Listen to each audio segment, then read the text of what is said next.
மாணிக்க தொற்றி இருக்க மன்னவன் மட்டும் அங்கிருக்க காணிக்கையாக யார் கொடுத்தாள் அவள் தாய் என்று ஏந்தான் பேரெடுத்தாள்.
கொடியில் பிறந்த மலரை கொடி புயலின் கைகளில் தருமோ, கொடியில் பிறந்த மலரை கொடி புயலின் கைகளில் தருமோ, மடியில் தவழ்ந்த மகனை தாய் மறக்கும் காலம் வருமோ.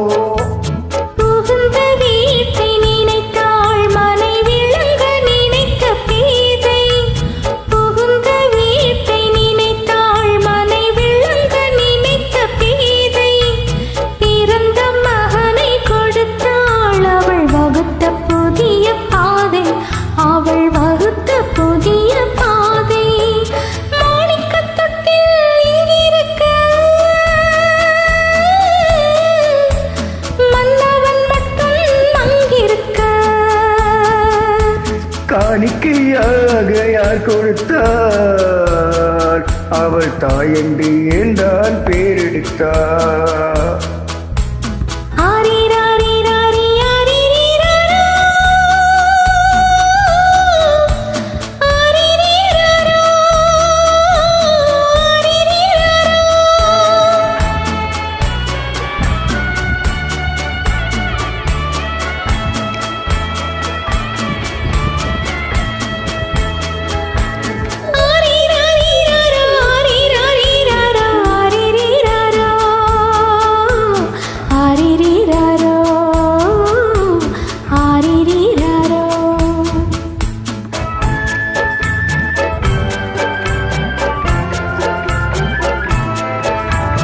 இமையில் வளர்ந்த விழியை இமையேயும் நெருப்பில் விடுமோ, இமையில் வளர்ந்த விழியை இமை நெறியும் நெருப்பில் விடுமோ, இடையில் சுவந்த மகனை மனம் இழக்க சம்மதம் படுமோ.